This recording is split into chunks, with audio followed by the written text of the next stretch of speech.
nom du Père et du Fils et du Saint-Esprit, ainsi soit.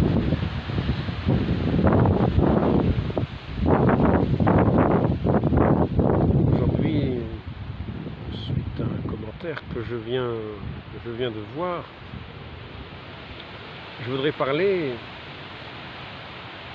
de ceux qui ont apporté le témoignage de Jésus. Je voudrais commencer par citer ce texte de l'Apocalypse que j'avais déjà cité dans un autre passage. C'est l'Apocalypse chapitre 12, verset 11. Alors j'entendis dans le ciel une voix forte, verset 10, la forte qui disait: maintenant est arrivé le salut ainsi que la puissance et le règne de notre Dieu et l'autorité de son Christ. L'autorité de son Christ. Car il a été précipité l'accusateur de nos frères, celui qui les accusait devant notre Dieu jour et nuit.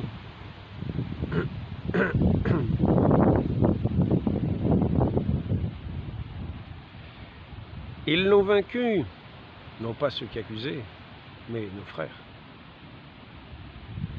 Ils l'ont vaincu à cause du sang de l'agneau. Il nous a acquis le salut, cette grâce, cette force de l'Esprit Saint.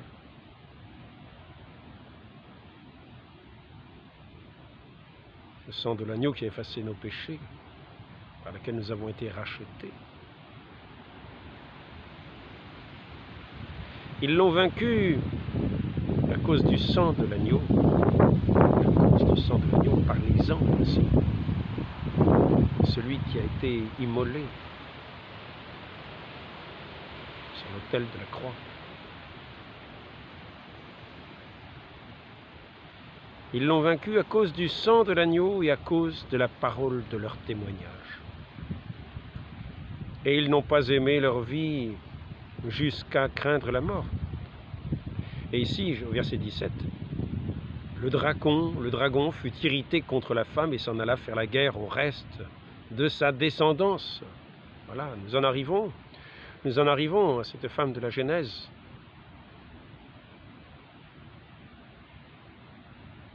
Il est question de sa descendance qui écrasera la tête du serpent. Qu'est-ce qu'un serpent? Qu'est-ce qu'un dragon sinon un serpent ailé qui crache du feu? Le dragon fut irrité contre la femme et s'en alla faire la guerre au reste de sa descendance, à ceux qui gardent ses commandements, qui gardent les commandements de Dieu et qui retiennent le témoignage de Jésus.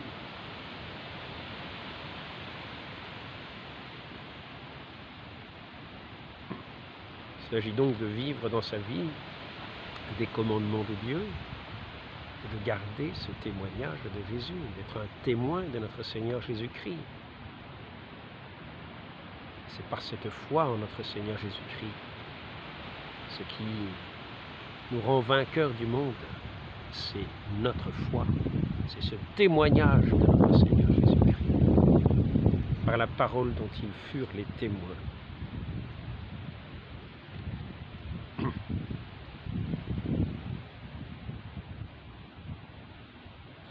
Je voudrais aussi lire dans les règles des Lazaristes cet autre passage, parce que certains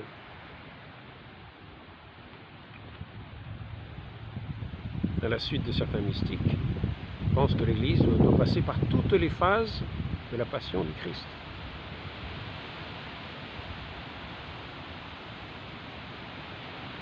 C'est possible.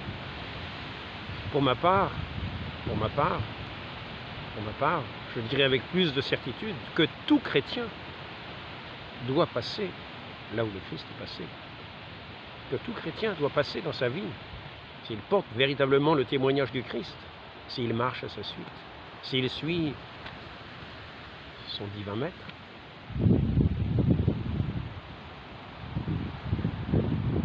Le corps suit normalement la tête. Et nous sommes tous des membres de son corps. Et donc, si nous sommes chrétiens, si nous appartenons au Christ, nous appartenons à cette divine tête que le monde a couronnée d'épines, faut savoir que nous marchons couronnés d'épines, car le Christ est notre tête. Et donc les humiliations que le Christ porte, nous les porterons avec lui. Jésus-Christ ayant dit que celui qui veut venir après moi renonce à soi-même et porte sa croix tous les jours. Et saint Paul ayant ajouté dans le même esprit, si vous vivez selon la chair, vous mourrez, mais si par le moyen de l'esprit vous mortifiez les mouvements de la chair, vous vivrez. Chacun travaillera de tout son possible à cela, savoir et continuelle mortification de sa propre volonté, de son propre jugement et de tous ses sens. Mais ici, ce que je voulais souligner, c'était surtout ce passage.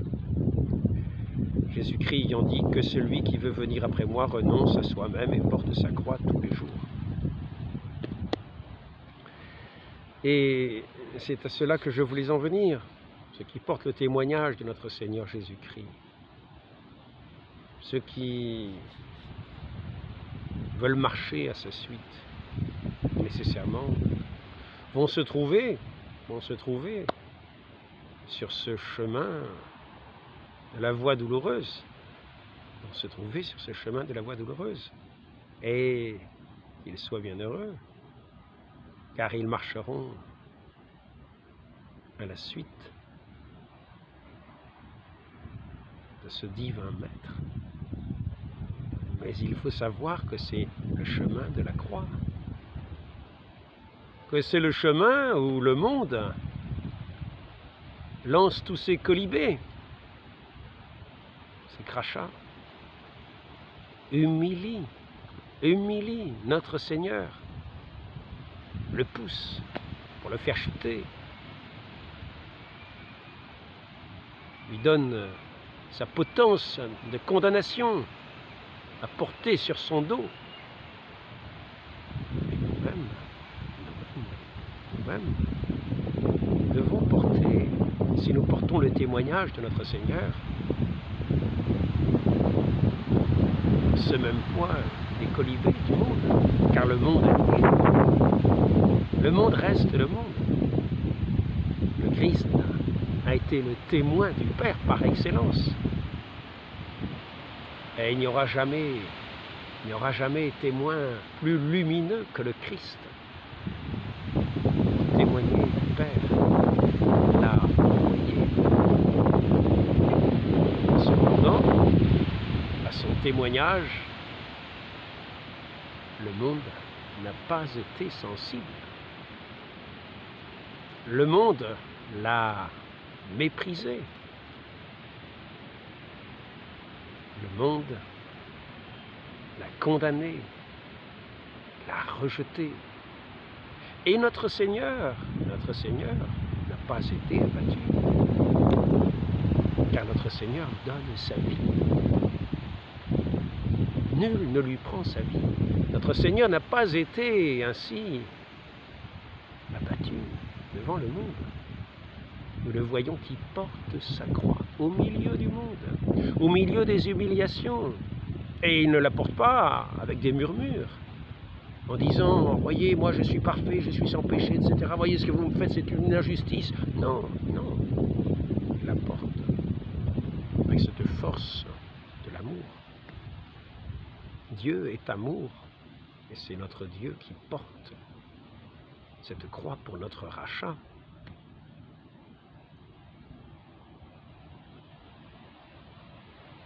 Rien ne peut vaincre l'amour.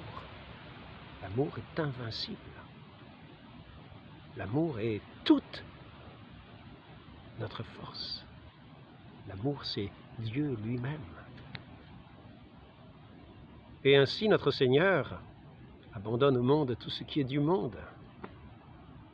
Tout ce qui est du monde. Il le lui laisse, mais il marche, portant ce poids de cette condamnation que ce monde met sur son dos.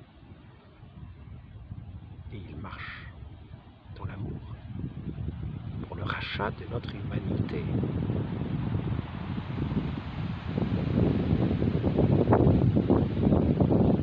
Et il nous invite, il nous invite, nous qui avons le témoignage du Christ, le témoignage du Père, témoigne le Christ, le témoignage de cet agneau si doux, si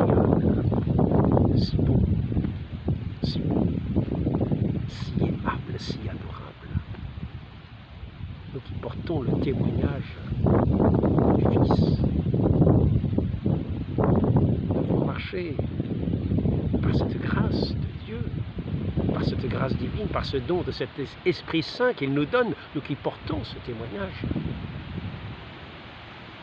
qui avons hérité des arts de cet Esprit Saint, de cet esprit d'amour, de cet esprit de force, de marcher à sa suite sous les colibés du monde, sous les injures du monde, en gardant la douceur, en gardant la patience, en gardant la patience.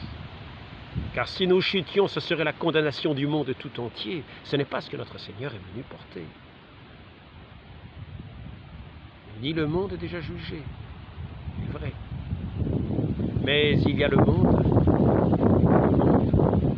qui est sous l'emprise de Satan. Et il y a ceux qu'il est venu libérer de ce monde. Et c'est pour cela que notre Seigneur avance sous les colibés, pour le témoignage du Père, pour l'amour du Père, et pour le salut de ceux qui marchent à sa suite, dans cet amour du Père, que le monde condamne, et tient pour rien, pour méprisable. Si nous êtes soyons bien heureux, si nous sommes sur cette voie, subissant des injures, parce que nous voulons être fidèles à notre Seigneur. Pour ma part, je n'ai pas quantité d'injures. Je ne dois pas être suffisamment fidèle témoin de notre Seigneur. Notre Seigneur dit malheur à ceux qui ont les applaudissements. Et il m'arrive quelquefois d'avoir des gens qui sont contents et qui me disent d'une certaine manière, ils m'applaudissent. En particulier, ils sont contents de me voir quand je vais chanter les cantiques de la gloire de notre Dieu, et aussi pour un certain témoignage contre le monde. Mais beaucoup qui sont enfermés dans ce monde, sous la coupe de ce monde, ont en eux, au fond d'eux-mêmes, cette espérance qui fait que quand ils entendent quelque chose qui a trait à cette vérité qu'ils espèrent, ils ne peuvent pas sentir en eux-mêmes cette joie, cette douce espérance, cette lumière que le monde veut écraser. Il est important au milieu du monde, dans la contradiction du monde, de porter avec notre Seigneur cette croix qu'il nous donne à porter. Car en la portant, nous avançons, nous portons aussi l'espérance du monde, non pas de ce monde livré à Satan, mais de ce monde appelé à être sauvé, de ces créatures que ce Dieu est venu appeler, est venu sauver, est venu porter à la lumière, est venu, que notre Dieu qui est venu sécher les pleurs, sécher les larmes de ce monde, non pas sécher les larmes de ce monde, mais sécher les larmes que ce monde fait couler dans cette désolation, dans ce poids de sa haine. Et notre Seigneur avance au milieu de ces colibés, sous ce poids de cette haine du monde contre lui, et contre tous ceux qui le suivent, mais tous ceux qui espèrent à son passage. Porte en eux déjà ce salut dans leur espérance. Notre Seigneur est tombé à plusieurs reprises. Et à chaque fois s'est relevé, a eu la force de se relever sous ces abaissements du monde, de ces injures, de ces colibés,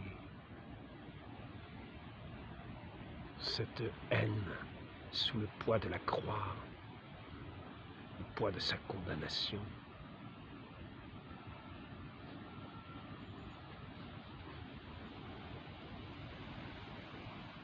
Ainsi, soyons heureux, bien heureux.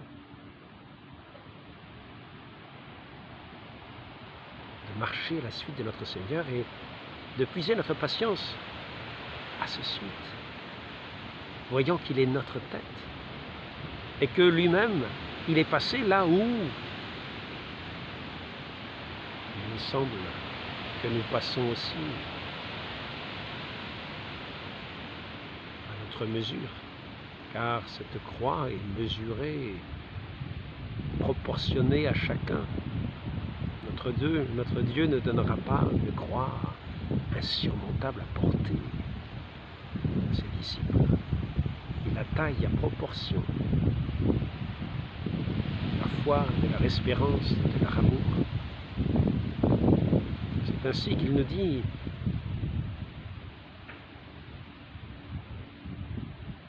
mon fardeau est léger, mon joug est aisé, mon fardeau est léger, mon joug est doux, parce que nous trouvons la douceur de l'amour, au creux de ces humiliations que le monde a fait peser sur nous.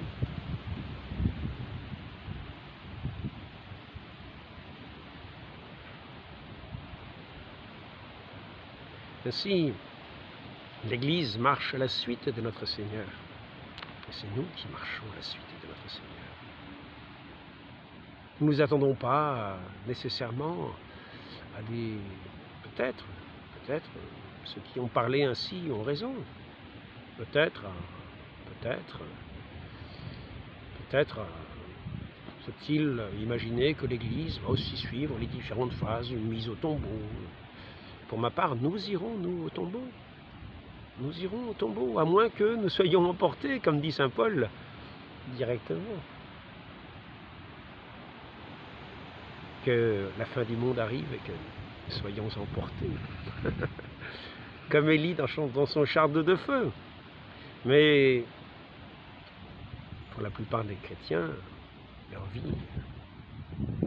vie est semblable à celle de leur maître. C'est pour ça qu'ils sont les disciples d'un tel maître. Cette naissance dans le baptême, cette naissance déjà,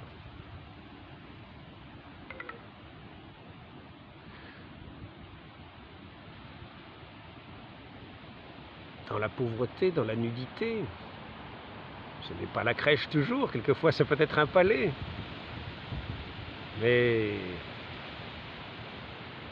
quand on adopte l'esprit du Seigneur, on adopte aussi son esprit de pauvreté, son esprit de pénitence, lui qui est le pénitent, c'est-à-dire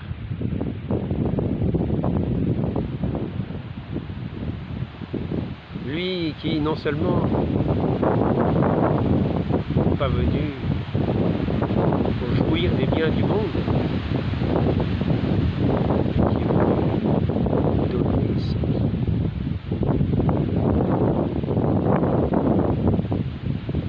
Et lui qui est en Dieu, est venu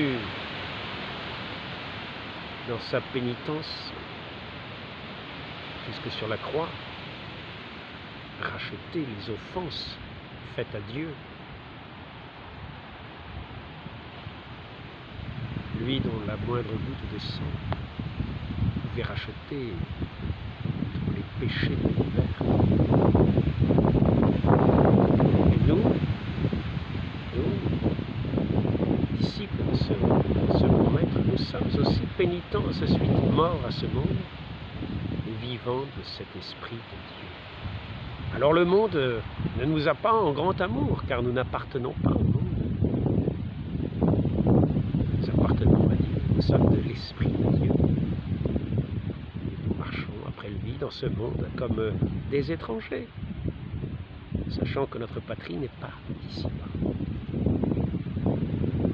Alors maintenant, peut-être allons-nous recevoir de quelques-uns quelques colibés. Il est vrai, notre patrie n'est pas d'ici-bas, même... Je parle là dans le sens véritable. Maintenant,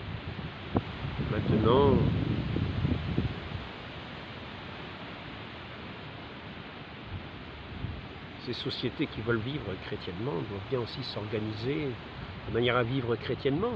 Si des sociétés peuvent arriver à vivre chrétiennement, comme nous avons vu que cela a pu se faire par le passé, cela se fera-t-il à nouveau à l'avenir? Est-ce que l'Église, dans le monde de ce temps, sera le levain qui fera que finalement tous les cœurs se tourneront petit à petit, convergeront vers leur Dieu?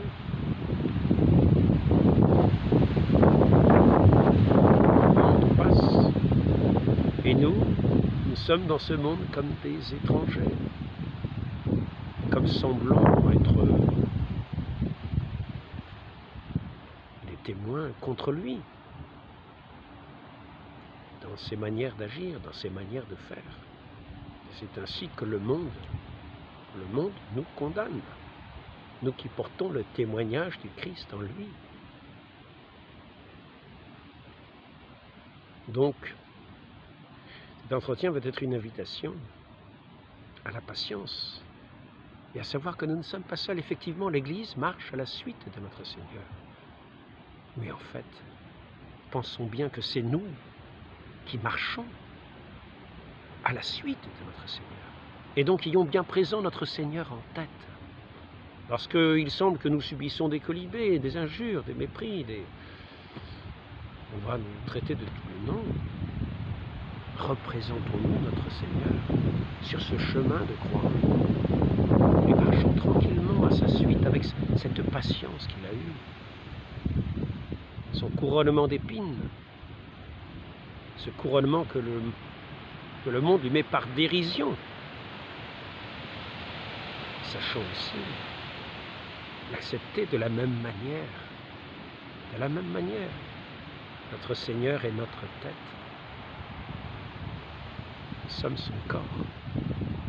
Nous sommes ses membres. Soyons heureux de marcher à sa suite. Prenons comme école ces paroles adressées à tous les bienheureux des béatitudes.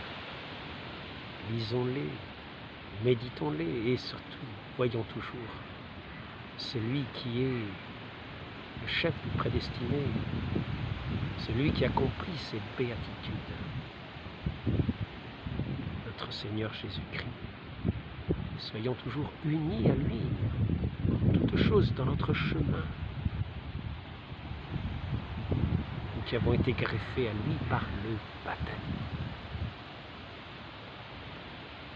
Donc, ne nous étonnons pas, nous qui pensons que l'Église va à la suite du Christ, à la suite de sa tête, sachant que nous sommes membres de cette Église et que nous marchons à sa suite. Nous marchons à sa suite. L'Église est à sa suite, c'est nous qui sommes à sa suite. Donc, marchons avec lui.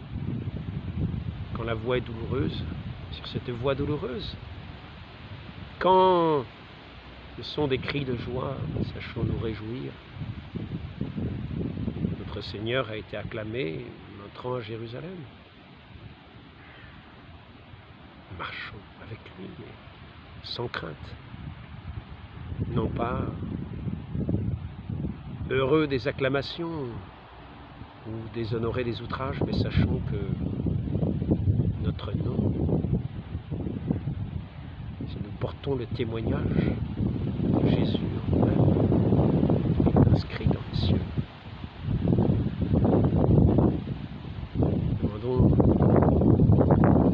Demandons cette grâce de marcher toujours à la suite de notre Seigneur, à sa très sainte mère, elle qui est cette étoile dans le ciel, cette aurore du nouveau jour, cette mère de l'Église. Demandons-lui la grâce de suivre toujours son divin Fils dans sa voie douloureuse et bienheureuse. Ainsi soit-il, au nom du Père et du Fils et du Saint-Esprit, ainsi soit-il.